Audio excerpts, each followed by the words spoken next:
warahmatullahi wabarakatuh. Apa lesunya? Apa ini lambat sahur kalau ini? Assalamualaikum warahmatullahi wabarakatuh. Alhamdulillahilladzi waffaqana bil khairi wal ibadah.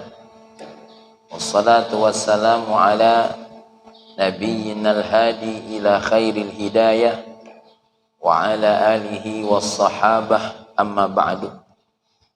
Qala Allah Ta'ala fil Qur'anil Karim, a'udzu billahi minasyaitonir rajim. Bismillahirrahmanirrahim. Kita baca sama-sama. Rabbi syrah li sadri wa yassir li amri wahlul 'uqdatam min lisani yafqahu qawli. Shadaqallahul azim.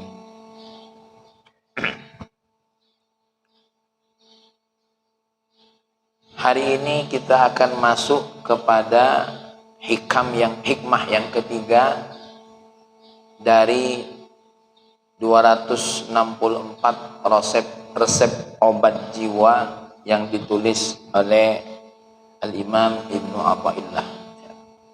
Sebelumnya kita baca Fatihah dulu buat beliau dan juga buat Dr. Muhammad Said Ramadan Muti dan juga Syekh Ahmad Zaruk dan juga buat orang tua kita yang telah mendahului kita. Al-Fatihah. Al-Maghdubi 'alaihim waladhdallin. Amin. Dan saya cuma berpesan, tidak usah ragu-ragu kalau kita ingin menghadiahkan bacaan Al-Quran kepada orang-orang yang sudah mendahului kita. 3 mazhab ulama menyampaikan sampai. Dedengkotnya yang paling utama siapa? Al-Imam Ahmad bin Hanbal.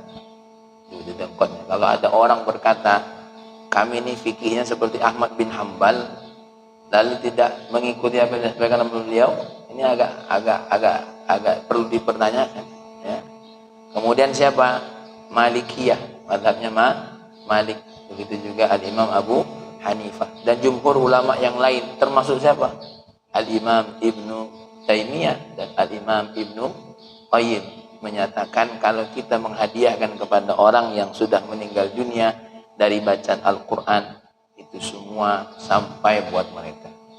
Hanya saja diceritakan dari Imam Syafi'i. Imam Syafi'i bukan madhabnya ya. Imam Syafi'i, Imam madhab Syafi'i ya, Muhammad bin Idris, beliau diriwayatkan dari beliau tidak sampai. Tetapi kata Syekh Nawawi, Imam Syafi'i menyatakan tidak sampai itu kalau bacaan Al-Quran itu tidak dibacakan di atas kuburnya. Kalau seandainya seperti di sini nih, maka tidak sampai. Tapi kalau kita pas ziarah, sampai. Karena ada hadis Nabi kita Muhammad sallallahu alaihi wasallam yang menganjurkan kalau ziarah, bacalah apa? Al-Quran. Di antaranya surah Yasin. Nah ini ya. Apa dalilnya? Dalil Imam Syafi'i ayat Allah, wa an laisa lil insani illa ma sa'a. Tidaklah orang itu dapat apa-apa kecuali yang dia usahakannya sendiri. Ya. Maka ulama mengatakan hadza, ini sebuah ketentuan. Tapi kalau hadiah yang dibacakan oleh orang yang hidup kepada yang mati, hadza min fadlillah, ini adalah sebuah kebijakan. Nah, jadi sebagian ulama mengatakan apa? Ketentuannya tentu orang itu akan mendapatkan sesuatu dari amalnya sendiri. Akan mendapatkan dari siapa? Dari amalnya sendiri. Tapi ada beberapa hal yang orang lain juga bisa melakukan untuk orang yang meninggal. Apa diantaranya? Ada 4 perkara yang muttafaq. 1, bayar hutang. Pak Soekarno kalau meninggal punya hutang, siapa yang bisa bayarin? Kan tak mungkin bangun dari kubur. Pasti keluarganya yang bayarin. Kedua, bukan cuma hutang duit. Di Pak Beja, bagaimana kalau ada orang yang meninggal dunia, kemudian dia punya hutang puasa? Gimana kira-kira bayarnya? Sedangkan dia punya hutang puasa, wajib bayar puasa. Ya, wajib. Maka pendapat mukhtar dalam mazhab Syafi'i ya, dan sebagian ulama ada 2. Pertama, keluarganya membayar fidyah untuk setiap hari puasanya. Yang kedua apa? Ahli warisnya bisa berpuasa untuk dirinya. Ya, bisa berpuasa. Jadi contoh Pak Zul punya orang tua, punya hutang puasa. Pak Zul yang puasa. Ya, Pak Zul setiap harinya puasa, berapapun hutangnya.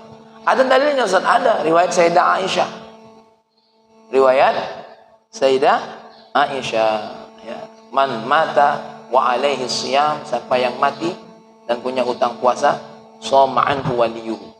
Ya. Dan ini hadis sahih. Hadis sahih. Dan ada hadis yang lain, seseorang bertanya kepada Nabi, "Ai ibuku punya hutang. Afa aqdi anha? Apakah saya bayar hutang?" Apa kata Nabi? "Bagaimana pendapatmu kalau orang punya hutang? Kalau orang ibumu punya hutang duit, kamu bayar dah?" Ya bayar. Begitulah juga. Dan hutang kepada Allah jauh lebih berhak untuk dibayar daripada hutang manusia. Nah ini sekedar ini saja. Jadi kita jangan ragu-ragu kepada orang-orang yang kita cintai untuk melakukan. Nanti kita akan panjang lebar dalam hal ini, tapi tidak waktu ini. Karena kita akan masuk dulu ke hikmah yang ketiga, yaitu apa? Bismillahirrahmanirrahim. Qala al-musannifu rahimahullahu ta'ala wa nafa'ana bihi wa ulumihi fid dharain amin. Sawabiqul himami la takhruqu aswarul aqdari. Ya. Artinya adalah himmah. Himmah itu keinginan. Keinginan manusia tidak akan mampu menjebol, menerobos pagar-pagar ketentuan Allah. Itu terjemahan kasarnya. Ya, apa tadi? Keinginan manusia tak akan mampu menjebol pagar-pagar ketentuan Allah. Itu secara bahasa. Ya. Maka as-sawabiq artinya apa? Jam'u sabiqah. Sawabiq itu jamaknya dari kata-kata sabiqah. Apa sabiqah itu? Yang depan, al-muqaddamah, ya, yang di depan. Al-himam kuwan nafsil al-munba'athah lil umur bisyiddah. Yang namanya himmah. Himmah itu kemauan, ya, bukan cuma sekedar kemauan, tapi apa? Kekuatan diri yang muncul untuk sesuatu dengan kuat. Contoh Pak Soekarno kepengen punya mobil. Kepengen sama himmah, iradah sama himmah itu beda. Ini kalau ditanya, pengen ini kalau, pengen nambah istri kalau, pengen. Tapi cuma iradah, ya, cuma mau baik. Kapan ditanya tuh, galak, cuma itulah, balak. Nah itu kapan balak? Kalau cuma ngomong galak tapi balak, itu bukan himmah namanya. Sekedar pengen baik. Kamu pengen haji? Pengen. Lah naftar? Belum. Jadi orang himmah itu apa? Ada kekuatan yang bukan sekedar inginan, tapi apa? Ada upaya kerasnya untuk menuju apa yang diinginkan. Maka namanya disebut dengan apa? Himmah, ya. Disebut dengan apa? Himmah. Ada sebuah syair mengatakan himmatur rijal tuza'zi'ul jibal. Apa namanya? Cita-citanya seorang pemuda bisa menggoyangkan apa? Menggoyangkan gunung. Apa kata Pak Soekarno? Berikan aku 10 pemuda, tapi bukan pemuda, pemuda yang punya himmah, maka akan aku goncangkan dunia. Itu kalau bahasa Arabnya himmatur rijal tuza'zi'ul jibal. Ya, memang pengen, contoh, kaget aku nak tahajud aku kena 12 rakaat. Ya. Dia pasang beker, masang apa? Nitip sama bininya. Ya, tidurnya lah dari awal. Nah, itu orang himmah nak bangunnya. Tapi kalau aku nak tahajud malam tidurnya jangan dulu, tidurnya baru jam 2. Ya. Bininya dah lanjut tahu beker dah, biarlah asal bangun tahajud mendak dia lanjut tidur. Nah, ini bukan himmah namanya. Ini baru iradah namanya. Ya, baru iradah. Jadi kalau kita ini himmah lain, sama seperti kita. Aku akan menikahimu. Ya, kau tuh nak nikah aku dah? Iyo. Tapi kalau orang himmah bukan cuma iyo. Aku datang tanggal sekian, lah disebutnya kalau wong tuanya lah diomongnya, itu namanya himmah. Ya. Nah, sekarang apa yang jadi keinginan kita sudah jadi himmah belum? Ini pengen masuk surga kan? Nah, jadi hima belum atau cuma jadi pengen-pengen be? Nah, itu yang perlu dipertanyakan. Ya. Jadi kita nih kalau ngomong pengen mati masuk surga, pengen. Ya. Jangankan yang sholat, yang lagi mabuk be, ditanya lah. Apa bapak tidak kalah masuk surga? Kalah masuk surga. Ini be lagi nyari surga. Ya. Ala kulli halin. Ya. Takhruqu tanfudhu, menembus biquwah. Takhruqu itu menjebol. Ya. Al aswar itu dinding-dinding. Jam'u sur. Nah, di sini ada istilah isti'arah. Isti'arah itu bahasa ilmu balaghah. Ya, dak kate Nabi itu dak kate yang namanya takdir Allah berdinding-dinding itu tidak ada. Cuma diisti'arahkan dengan pagar itu apa? Manusia ini dipagari dengan apa? Ketentuan Allah. Dak kate yang keluar dari ketentuan Allah. Ya. Mohon maaf, Mang Israfil lahir di Marga Mulia tuh hasil proposal atau tiba-tiba lahir? Nggak ngerti lah proposal dari mana proposal, kapan? Ya, nggak ngerti kita minta-minta, ya kan? Nah, lahirnya kita dengan bentuk yang seperti ini, di mana tempat lahir, itulah ketentuan Allah Subhanahu wa Ta'ala. Caknya lah kebanyakan proposal itu. Ya, apa baik di proposal? Nah, sekarang apa yang dimaksud dengan ibarah di atas? Muqtada kalamid Dr. Muhammad Said Ramadan Buti, ya, beliau mengatakan inna ayya azimatin ishtaddat au qawiyat au dha'fat la tastati'u an takhruqa aswar al-aqdar. Sesungguhnya keinginan apapun, baik keinginan kuat ataupun keinginan lemah, ya, la tastati'u, sama sekali tak akan punya kemampuan untuk menjebol ketentuan Allah. Ya, untuk menjebol ketentuan Allah. Ketentuan Allah itu ada dua, qada dan qadar. Ketentuan Allah tadi ada berapa? Apa yang pertama? Qada dan qadar. Nanti akan kita jelaskan. Mungkin semuanya hafal ayat Allah dalam surah Al-Rahman. Ya ma'syaral jinni wal insi in istata'tum an tanfudhu min aqtaris samawati wal ardh fanfudhu la tanfudhuna illa bisultan. Hei jin manusia, ya, ini istata'tum, kalau memang kalian sanggup, an tanfudhu, untuk menembus, min aqtaris samawati wal ard, dari tepi-tepi langit itu, fanfudhu, tembuslah. Tapi ingat, la tanfudhuna illa bisultan, kamu tidak akan bisa menembus itu kecuali dengan sultan. Sultan di sini apa? Kekuatan dari Allah. Jadi kita kalau tidak ditakdirkan oleh Allah ada yang bisa nembus bulan, tidak akan bisa. Kalau kita tidak ditakdirkan oleh Allah bisa apa namanya? Menembus atmosfer, tidak bisa. Itu ayat Allahnya. Cuma omongannya siapa?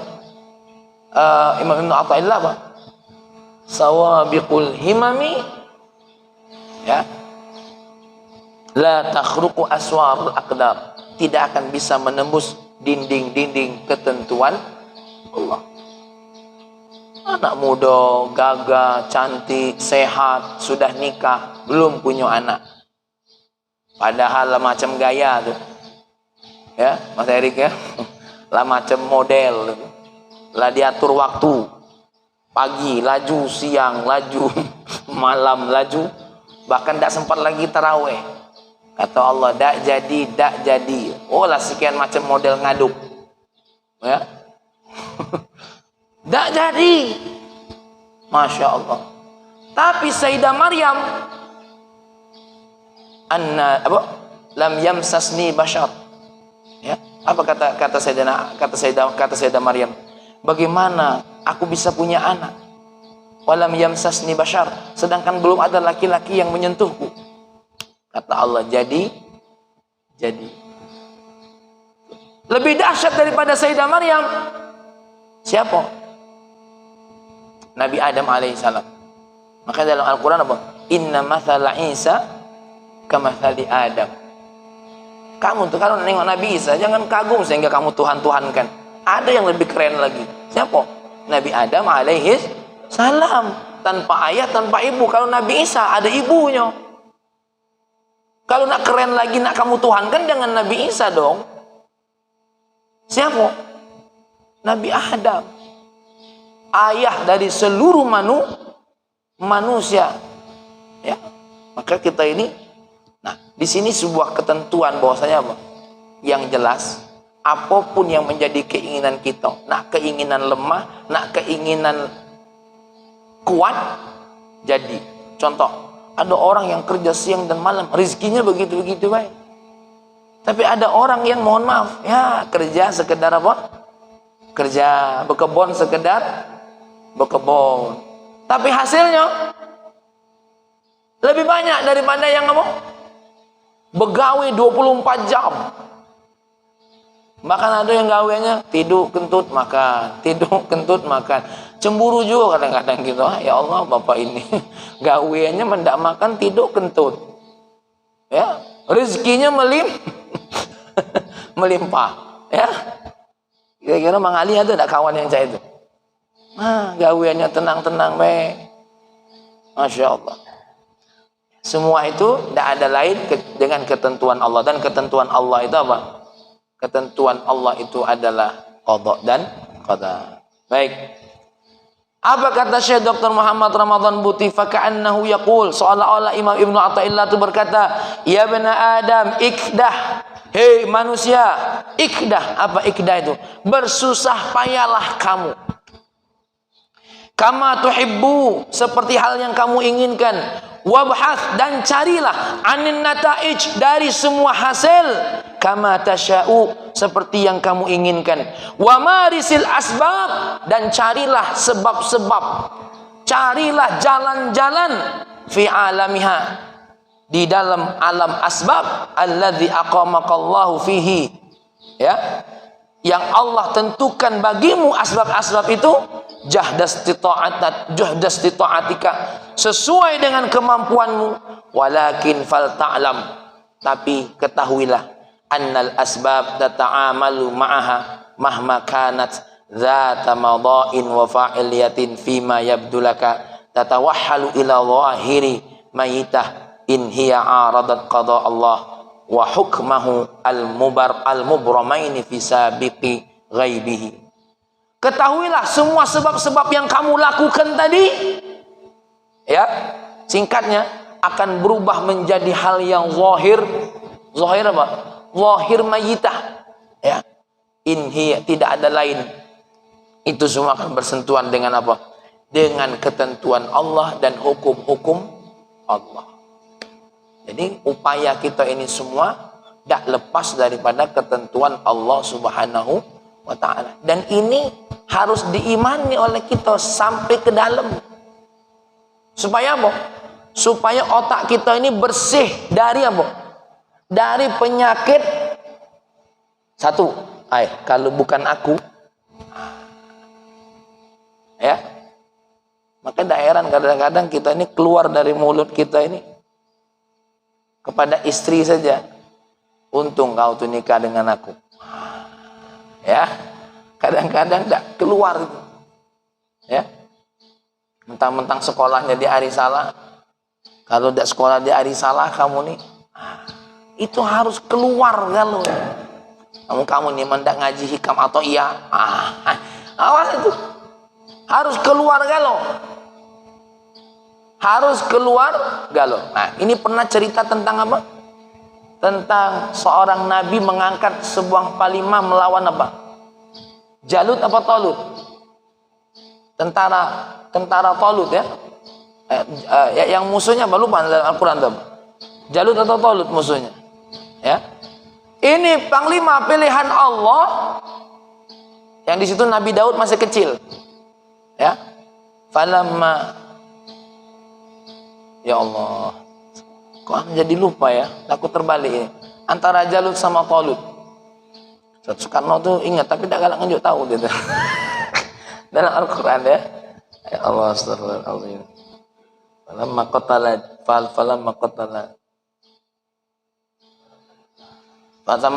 qatala Talutu al-Jaluta, ya. yang fatah. Ya Allah. Ya, ini orang tuh tidak yakin dengan pilihan Talut ini, Jalut ini tidak yakin. Talut, siapa ini orang ini? Cuma pekerja biasa, badannya banyak besar.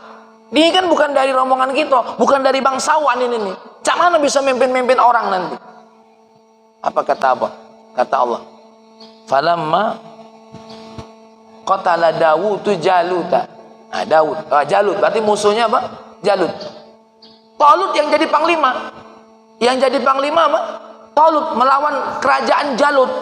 Woi, orang ini kalau dengar nama Jalut takut terberit-berit. Ya, tapi Allah pilih Talut bukan dari bangsawan kaum Bani Israel. Seorang panglima, orang biasa. Ya, orang biasa dalam artian yang dipilih oleh Allah. Hanya saja orang ini punya keimanan yang tinggi kepada Allah Subhanahu wa taala. Walaupun dia badannya besar, dia tidak pernah merasa badannya mampu apa-apa. Maka dipimpin oleh Talut ini, subhanallah, bisa mengalahkan Jalut. Salah satu prajuritnya yang ada di situ siapa? Nabi Daud alaihi salam. Tuh Nabi Daud ketika berbaris di belakang barisannya sama Talut ini, ada batu yang manggil, Daud, assalamualaikum ya Daud. Tapi Daud bingung, siapa nih yang manggil-manggil? Pas didengar, lah batu yang kecil-kecil itu diambil oleh Nabi Daud, masukkan kantong. Subhanallah, Jalut sebesar Ida itu, Talut waktu itu jatuh waktu ketika berantem sama siapa? Sama Jalut. Lalu siapa yang mengalahkan Jalut? Nabi Daud, anak kecil. Ini pasukan dipimpin oleh orang bukan orang bangsawan. Kemudian yang ngalahi Jalut, yang ngalahinya Nabi Daud yang masih kecil. Cuma keningnya dilempar dengan batu. Padahal pedang besar, panah itu dakati bisa nembus dia. Ketika orang nengok Daud melawan, kalau bangsa Linggau, senjata batu. Nah, di sini kalau kita balikkan ke akal kita, tidak kemungkin. Tapi kita ingat kaidah ini. Sawabiqul himam la takhruqu aswaral qadar. Ingat. Maka himmah apapun, maka kata beliau itu begitu. Kalau kata Allah kalah Jalut. Ya. Kalau kata Allah menang. Tapi ingat, Talut turun perang dulu. Daud turun perang dulu, bukan di atas kasur. Sudahlah, biarlah kakek Jalut mati juga. Nah, ini tidak beres. Ini berarti belum ngaji hikmah yang kedua. Ya, belum ngaji hikmah yang kedua. Biarlah kakek Jalut mati deh. Tidak begitu. Nabi Musa itu lari dulu. Nabi Nuh, apa yang dilakukan Nabi Nuh? Bangun kapal dulu.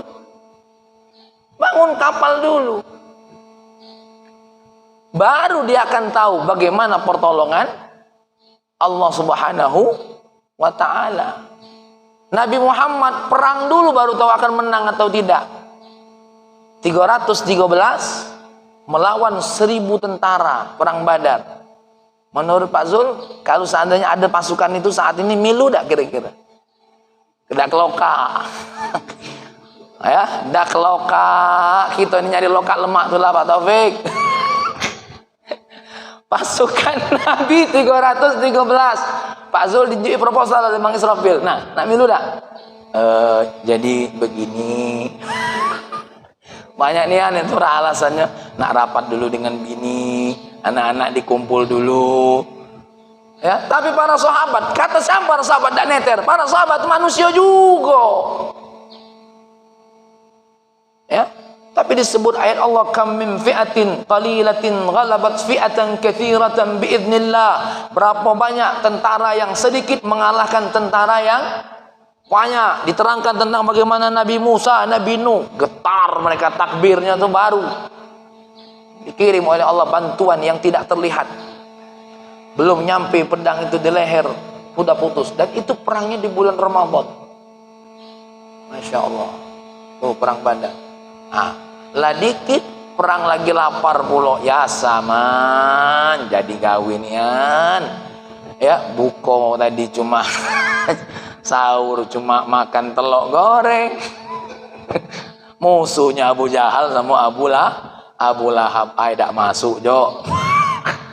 Ya, aku yakin Mang Israfil kalau hidup zaman Nabi dem kalau ke Abu Jahal itulah ini kelompok ini. Kenapa? Ya, jangan cengeng-cengeng, serius aku tuh. Ya, loka kita ini. Baiklah, buktinya Pak Zul tidak pernah hadir terawih 20. Ya lah. Tidak apa-apa, nak 8 silakan saja. Ya, ini sekadar guyonan. Nah, makanya di sini kita paham bahwasanya oh ya Allah, himmah apapun, keinginan kita pun sebesar atau sekecil apapun, itu semua tidak ada lain adalah tergantung, tidak akan bisa menembus apa-apa ke dinding-dinding apa? Allah. Selanjutnya, kenapa Imam Ibnu Athaillah menggunakan al-himam di sini pakai sawabiqul himam? Maka kita akan cek penjelasan Syekh Syihabuddin Abul Abbas Ahmad Zarruq. Himam itu ada 3 kata beliau. Ada 3 tingkatan. Yang pertama, al-himamul qawasir. Himmah yang kecil-kecil. Apa himam yang kecil-kecil itu? Allati taqtadit tahammuma duna hazmin wala azmin. Dia itu punya kepengenan tapi tidak kata usaha keras. Itu namanya himmah shaghirah. Himmah qasirah, ya. Ada keinginan tapi tidak kata apa? Usaha gitu. Balik kepada sekedar apa tadi? Iradah. Orang pengen berangkat haji, contoh sebelum haji. Kita ini beli motor di zaman sekarang ini, beli mobil, aku yakin jarang ada yang langsung cash. Pasti apa? Ngangsur itu macam-macam, beli sambil ngangsur, ada yang nabung dulu. Tengok, dia ngomong sama istrinya, dek, gawe kakak ini ada gaji sekian. Nah, kalau seandainya ada tambahan sekian, pacak kita beli mobil dalam waktu 1 tahun. Berejo nih bini, ngadu pecel, ya kan?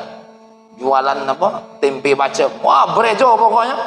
Yang laki begawe, bini begawe. Nah, ini baru yang disebut dengan sawabiqul himam. Ya. Ada upaya besar. Nah, begitu juga orang yang pengen berangkat haji. Kita berupaya, kita nabung, kita buat langkah-langkah. Bahkan kata Imam Malik, memaksa-maksakan diri untuk berangkat haji itu adalah sesuatu yang kewajiban. Kenapa? Kamu memaksa-maksa diri untuk punya motor, kamu lakukan. Kamu memaksa-maksa diri untuk punya mobil, kamu lakukan. Kamu memaksa-maksa diri pengen punya modal usaha, kamu lakukan. Lalu kenapa kamu tidak maksa-maksa diri untuk berangkat haji? Ya, yang tersinggunglah ya. Ini dati urusan. Kayak Mang Israfil ini, berjualan rumah kemana-mana, tapi tidak kate. Tapi lah nabung beliau, insya Allah segera berangkat haji. Amin. Ya, ada upaya. Maka Ustaz Soekarno ada tidak upaya itu kira-kira? Pengen punya mobil, ada upaya. Maksa-maksa diri. Pengen punya motor, ada upaya, maksa-maksa diri. Lalu mana haji? Nih nak mudik nih, wah bukan main tuh, nyari pinjaman, mana loka, mana motor yang nak dijual. Nak mudik nih, nak mudik, tekos rice cooker dijual, motor digadai, untukmu, bener sana? Gawe kau kan? Demi mudik, tanah digadai, ngutang kemana-mana. Lalu bagaimana dengan haji? Kalau sudah upaya sampai mati masih belum berangkat juga, bari'un minad dhimmah, bebas. Kenapa? Tadi balik ke sawabiqul himam, la takhruqu aswaral aqdar. Cuma ditanya, kira-kira Pak Taufik ada enggak sawabiqul himamnya kira-kira? Itu maksudnya, ya. Yang kedua, himmah yang bagaimana? Al-himmah al-mutawassitat, himmah yang tengah-tengah. Allati tujibul azma wal hazma wa wujudal fi'li. Sawa'un waqa'a anha infial amla. Tengah-tengah. Bukan cuma sekedar himmah, adalah upayanya, tapi tengah-tengah upayanya. Ya? Tengah-tengah lah, maksudnya nih dah. Ya. Jadilah asal ada gawean. Nah, ini yang ya, ini yang cak inilah ini Yang apa? Kalau yang tadi tuh, yang penting niat dulu. Nah ini yang awal tadi yang penting apa? Niat dulu, gitu. Nah yang keduanya apa? Ada upaya, tapi jadilah. Itu jadilah. Sholat wajib, jadilah. Ada upaya, tapi tidak apa? Sebagai contoh, Uwais Al-Qarni, ibunya ngomong. Aku yakin kalau kita Uwais Al-Qarni tidak sanggup, ibu tuh ngomong, nah tahun ini kayaknya pengen ya ibu tuh berangkat haji. Dia tidak minta, ibunya cuma ngomong pengenin berangkat haji. Namanya Uwais Al-Qarni, manusia terbaik setelah para sahabat, afdalut tabi'in. Ya, mikir dia, duit dak kate, kendaraan dak kate, mak mano ibu ni nak apa? Nak haji. Akhirnya apa? Dia cak wong gila, Ustaz. Dia nyari lembu, kambing yang kecil itu. Bukan kambing ya, lembu kalau salah, lembu atau sapi lupa. Ya, dia cari, dia beli yang kecil itu. Dia gendong naik gunung. Turun, naik lagi. Turun, naik lagi. Sambil diurus nih lembu atau sapi ini tadi. Ya, lembu. Nah, dinjok makin besar, sampai wong daerah ngomong apa? Uwais Al-Qarni sudah mulai kehilangan akalnya. Gawinya tiap hari dak katik lain apa? Bawa lembu naik gunung, turun gunung, naik. Ya. Ternyata pas musim haji orang baru tahu, Uwais Al-Qarni sedang latihan gendong ibunya. Aku yakin Erik tak kemungkin model lain. Demlah, tak usah cak kiwa. Nah, mak ini nak minta surga, cengengesan baik. Maka wajar kalau Uwais Al-Qarni itu ninggalnya dimandikan oleh siapa? Para malaikat. Kalau kita nih, wong nak mandi kita deh ngeri, mata melotot, mati, bibir terjeler. Ya Allah, ampuni dosa kita, amin. Nah tuh Uwais Al-Qarni, sawabikul himam, bener-bener kuat, masya Allah. Kalau kita tidak mungkin sanggup itu bolak-balik naik gunung, ya, dah mano, dah keloka, ya, dah keloka demlah, mawa cucian bini lagi berat. Apalagi nak mawa apa lembu naik gunung, bawa sana ke Bukit Sulap lah latihan besok pakai lembu. Mana nyobo aja. Pas lah haji baru tahu, ya Allah, dia latihan badan. Aku tidak punya duit, kata Uwais Al-Qarni, tapi aku punya badan. Aku korbankan badanku untuk menggendong siapa? Ibu. Sama si kok keledai. Makanya rombongan yang lain kena pakai unta cepat, dia paling lambat. Itulah Uwais Al-Qarni. Ya, masya Allah. Nah, beda dengan al-himamus sawabiq. Kuan nafsil fa'alah, memang betul-betul bukan sekedar keinginan, apalagi setengah-setengah, kekuatan jiwa yang betul-betul melaksanakan fil wujud, dalam keberadaan, bila taraddudin wala tawakufin, tanpa ragu-ragu, tanpa stop. Tuh, tanpa stop. Kalau kita ini sholat duha, kadang-kadang sholat, kadang-kadang tidak, tengah-tengah lah antara sir dengan tidak sir. Sholat isyraq, caknya ada wong, sholat, cak ada katik, balik. Ya kan? Baca Quran, kalau malam pertama Ramadan, 7 juz. Juz pokat. Mak inilah mulai nih. Ya, aku cerita tuh diri aku, bukan Pak Zul, bukan. Aku cerita diri aku dewe. Ya. Aku nyeritakan diri aku dewe. Makanya ini nasihatnya bukan untuk yang hadir, untuk aku yang baca. Maka inilah Ustaz, namanya sawabiqul himam atau al-himamus sawabiq. Mudah-mudahan Allah kasih kita kekuatan, bukan himmah yang qasirah, bukan himmah yang mutawassithah, tapi himmah sabiqah. Ya, himmah yang pengen melewati segala macam apa? Segala macam rintangan dan tantangan. Ya Rabbana ya Karim. Berat. Ya. Nah, dari himmah sabiqah ini ada 3 yang bakal terjadi. Ini saya jelaskan dulu ya. Kata Syekh Ahmad Zarruq, minta maaf ini, walaupun Agak terlambat sedikit saya menjelaskannya, tapi ini penting, ya. Ini penting. Orang itu, Ustaz Soekarno, kalau sudah punya himmah sabiqah, akan ada 3 hal yang terjadi. 1, ma yajri lil a'in was sahir an khabathiha. Sesuatu hal yang berlaku pada orang yang punya ain sama punya sihir.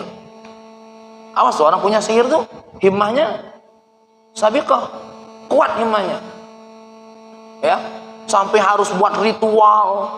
Sebelum buat ritual tuh kan dia apa namanya, latihan dulu kan, apa namanya tuh istilahnya, mantan dukun, apa no? Aku nanya dengan saya suka mantan dukun. Apa kira-kira Pak Topik dulu pernah jadi dukun? Lo pernah ya? Apa kira-kira yang dibuat? Oh bukan main, tapa dulu, ya kan? Semedi dulu, katanya kan cak itu. Aku juga tidak ngerti. Mungkin belajar jampe dulu. Dedemit langit, dedemit bumi, dedemit sungai datanglah. Banyak keburu-guduk. Buat dulu. Maka himmahnya tuh benar-benar sabiqah. Maka di sini ada yang betul-betul apa? Yang muncul dari orang yang sering ain itu, dia cukup menatap saja. Contoh, dia lihat Pak Soekarno dengan senang. Weh, Masya Allah, Pak Soekarno nih caknya rezekinya lagi banyak. Besok usahanya bangkrut. Makanya kalau ada muji kita, sebut Masya Allah. Sebut apa? Jadi kalau ada muji, Ustaz Fahmi gantengnya, Masya Allah. Ya, sebut. Kalau ada yang ngatain kita, Subhanallah. Ya, jadi kalau ada yang muji kita, ada yang muji anak kita, katakan Masya Allah. Maka orang sana kalau ada yang muji, wih sehat kau nih, gul, Masya Allah, katakan Masya Allah, Masya Allah. Jadi kita kalau mau memuji, katakan Masya Allah. Ya, mobilnya Alhamdulillah, bagusnya mobil, katakan Masya Allah. Ya, nah, jadi bisa jadi penyakit yang datang ke kita tadinya sehat, tahu-tahu sakit, itu gak ada ain dari tatapan orang-orang itu. Baru yang kedua apa? Sihir. Nah, maka yang dilakukan oleh orang seperti ini terjadi seperti itu. Ma yajri lil ain was sihir an khabathiha. Dan ingat, sihir ini walaupun dari kekuatan, dari sabiqatul himam, la yasihhu min nafsin karimah. Tak mungkin ini muncul dari jiwa yang mulia. Tak mungkin. Tak mungkin. Dan walaupun dia muncul dari jiwa yang tak mulia, tetap itu semua berdasarkan ketentuan Allah. Apa? Al-qada'u wal qadar. Walaupun mata seseorang ini sihirnya bisa merubah seseorang, tetap itu juga berdasarkan apa? Al-qada' wal qadarnya Allah. Yang kedua, ma yaqa'u lil mutarayyid. Sesuatu hal yang terjadi bagi orang yang berupaya, mutarayyid, berjuang. Contoh, kamu kalau ngapalkan sholawat segini, nanti rezeki kamu banyak. Kamu kalau setiap apa? Habis zuhur baca surah Al-Waqiah, nanti rezeki kamu banyak. Ngamalkan yang mutarayyid. Kalau kamu baca apa namanya? Macam-macam lah mutarayyid dalam bentuknya lah. Ini kalau kamu sholawat sekian, kamu akan kebal. Kamu akan apa namanya? Termasuk mutarayyid apa? Seperti kita, olahraga lahir, lari, maraton, senam, nge-gym. Semua itu akan terjadi apa yang kita lakukan. Tapi ingat, yang kita lakukan itu tidak lepas itu semua dari ketentuan apa? Allah Subhanahu wa ta'ala. Baru yang ketiga, ma yadharu ala yadil arif an tahaqqihi fi yaqinihi wa quwahu iman. Sesuatu hal yang muncul di tangan para waliullah dalam bentuk apa? Karomah. Kalau di tangan Nabi namanya dalam bentuk apa? Dalam bentuk mukjizah. Nah, ini semua tidak lepas dari ketentuan Allah Subhanahu wa ta'ala. Tuh orang-orang waliullah ngomong bismillahirrahmanirrahim saja, ya, seolah-olah langsung terjadi, seolah-olah dia berkata kun minallahi abada, ya, fala yuridu syai'an illa kana liwaqti duna amalin. Karena dia sudah apa? Himmahnya besar, sholatnya rajin, ibadahnya Masya Allah. Tingkatan seperti ini apa? Baru sekedar bismillah dia sudah diwujudkan oleh Allah. Bahkan baru punya himmah diwujudkan oleh Allah. Sebagai contoh, ada seorang waliullah, saya sudah cerita loh misalnya. Ada seorang waliullah namanya Sayyid Muhammad bin Alwi Al-Maliki. bin Ali bin Abbas Al-Maliki. Malam-malam Ustaz Soekarno lagi menjelang tidur, dia berpikir, ya Allah, alangkah lemak nih makan nasi biryani. Alangkah lemak malam makan nasi biryani. Tak lama dia ngomong begitu, ada yang ngetok pintu. Niko, ternyata santrinya dulu yang sudah bekerja di mana, bawa berapa nampan nasi biryani. Terus Saidnya nanya, kamu dari mana? Iya, tadi saya lagi di jalan, tiba-tiba terdetik mau beli nasi biryani untuk Habib. Ya sudah, bawa sini. Beb, Said, ana duluan. Akhirnya dia pamit langsung pergi. Akhirnya setelah nasi itu datang, dia manggil santri-santrinya. Sini, ini ada nasi biryani, silahkan makan. Loh, gimana Said, ini kok bisa ada? Iya, tadi saya kepikiran pengen punya apa? Makan nasi biryani. Alhamdulillah, kabul. Cuma aku nyesel. Kenapa? Ngapa aku tidak kepengen nak mimpi Nabi tadi? Mestinya tadi keinginan aku kalau tahu kabul mah ini, aku bawa, ya Allah, aku kepengen mimpi Nabi. Orang kalau sudah kekuatannya besar seperti ini, kita ini kadang-kadang bukan cuma niat lah bercari dakatik nasi biryani di Linggau. Ya, Masya Allah. Maka ibu, ini semuanya yang dimuliakan oleh Allah. Ini disebut dengan apa? Sawabiqul himam. Maka sawabiqul himam itu ada yang muncul di tangan orang yang ahli sihir, ada yang muncul di tangan orang yang mutarajid. Kata guru saya, Sayyid Habib Abdullah Ba'abud namanya, kalau yang mutarajid itu ma'unah namanya. Rajin ibadah, rajin berdoa, minta terus, ya Allah, ya Allah, ya Allah, tolong anak aku ini jadi polisi, ya Allah, tolong anak aku jadi tentara. Kabul, itu namanya ma'unah. Karena di tangan wong-wong yang ada di Papiliun ini sama yang ada di Dempo. Bukan waliullah, wali murid. Ya, wali murid. Tapi himmahnya kuat. Himmahnya kuat. Nah, kalau ini di tangan waliullah. Nah, sebagai contoh, aku ceritakan kisah antara Imam Syafi'i sama Imam Malik. Kata Imam Syafi'i, wahai Imam Malik, kita ini kalau tidak berusaha tidak dapat apa-apa. Kata Imam Malik, tidak semua yang kita usahakan dapat. Kadang-kadang kita tidak usaha juga dapat. Debat panjang, paduan dalil. Imam Syafi'i akhirnya pergi ke satu tempat, di situ ada orang lagi panen anggur. Imam Syafi'i datang, ikut ngambil anggur, lalu apa? Saking ingin membuktikan omongannya Imam Syafi'i datang ke Imam Malik. Tuh lihat Imam Malik. Saya kalau tidak ikut panen tidak dapat anggur ini. Kata Imam Malik, aku dari tadi duduk baik di sini, dapat anggur dari kau. Semuanya ketawa akhirnya. Kata Imam Syafi'i, aku kalau tidak ikut panen anggur, tidak dapat anggur. Kata Imam Malik, aku dari tadi duduk di sini, tidak milu panen, kau datang bawa anggur. Ya. Nah, ini yang disebut seperti kemarin. Orang-orang yang mutajarid dapat bantuan dari mutasabib. Kalaulah bukan mutajarid, tidak ada mutasabib. Kalaulah tidak ada mutasabib, tidak akan ada mutajarid. Beginilah. Nah, mau mutasabib, mau mutajarid, semuanya sesuai dengan ketentuan Allah Subhanahu wa Ta'ala. Baiklah, semuanya yang hadir di sini saya kepengen bahas masalah Al-Qadar, tapi nampaknya waktu kita sudah tidak cukup. Karena kalau aku lanjut lagi, loka sampai jam 7 nih kayaknya.